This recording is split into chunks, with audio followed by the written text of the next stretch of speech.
नमस्कार। आज पिलांकर पसंदर आलू चिप्स तैयारी करछि घरे ताकू आपण मानकू शेयर करी। आपण माने वीडियो को पूरा निश्चित भाव में देखंतु आउ देखि पार्थुवे चिप्स गुडी को केते क्रिस्प और क्रंच हेछि। आपण मानकू भी भांगी कि मु देखौछि हाथ रे भी केते क्रिस्प हेछि। मार्केट रो आपण माने पैकेट रे थिबा चिप्स तो निहाती घर को आणुथबे से मात्र 2टा कि 4टा 5टा माने 10 टंकार 5 पीस आपण माने पाइबे। एमती भाव में आलू चिप्स घरे तैयारी कले बहुत गुड़े चिप्स भी आपण घरे आसानी रे तैयारी करि परिबे आ खाइबा को भी बहुत टेस्टी एकदम क्रंच बाहर परी। चलंतु देखिबा तैयारी करिबा। एबे मु नेछि किछि आलू आपण मन को इच्छा जते भी आलू आपण मन नै परिबे। चलंतु एबे गोटे एमती चिप्स कटर जो अच्छी घरे समस्त प्राय थाए से आपण मैंने पूरा पतला पतला स्लाइस करनियंतु एहीपरि भाव में पूरा पतला स्लाइस करेंगे। आउ देखंतु एहीपरि भाव में पतला पतला स्लाइस करेंगे। आ मुझे आलू को छिली नहीं आलू चोपा न छड़ाइले भी किसी असुविधा ना आपण मैंने डायरेक्ट भी काटिकी करें।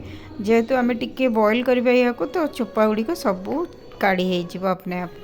बे सबू चिप्स तैयारी कर नहीं आपण मैंने 2-3 थर या भल करके धोई नियंतु। एबे मु धोई नहीं आउ एबे कढ़ाई रे गोटे पानी गरम करिया को छाड़ी देइतिले एकदम फुटीबो जमती पानी और सेथरे टिके टर्मरिक हल्दी टिके पकेइची जोटा कि हमरो चिप्स गुडी को टिके कलर दबो। सेथि पई मु टिके हल्का भाबरे हळदी गुंड टिके पके नैछि। आ जेमिति हमरो पानी पूरा फुटीबो सेतेले हमें चिप्स गुडी को पके नबा आ गोटे मिनिट हल्का भाबरे यहा को हमें बॉईल करनबा।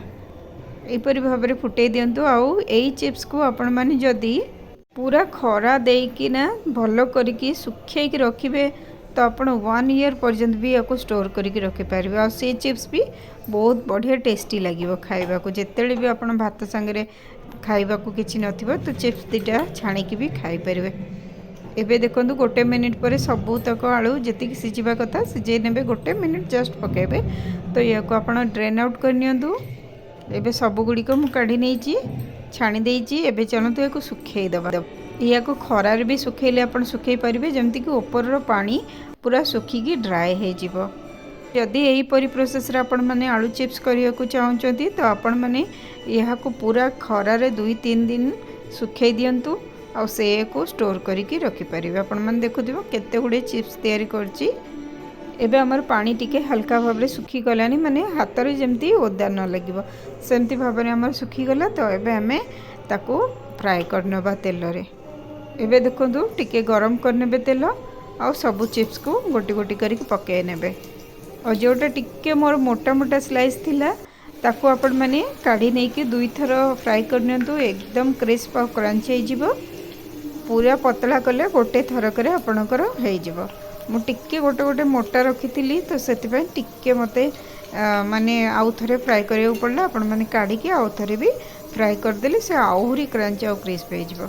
तो यहीपरि भाव में आपणकर पूरा मार्केट परिका चिप्स घरे रेडी करि परिबे।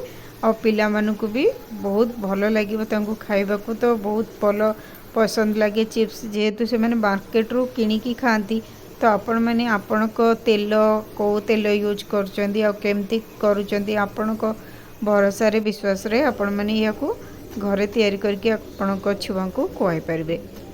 एबे चलंतु या को काढी नेबे। आपण मन को एठी भी लागुथिबो केते क्रंच और केते क्रिस्प हेछि आलू चिप्स गुडी को।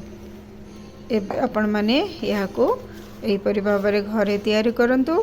रेसिपी भलो लागिथिले वीडियो को लाइक शेयर सब्सक्राइब कर नियंतु। ऊपर टिके लुण हल्का भाव में लंका गुंड जीरा गुंड चाट मसाला यहीपर टाइप आपण माने किछि भी मसाला पकईकी पेरी पेरी मसाला थिले भी सेटा भी पकईके आपण माने खाई परिबे।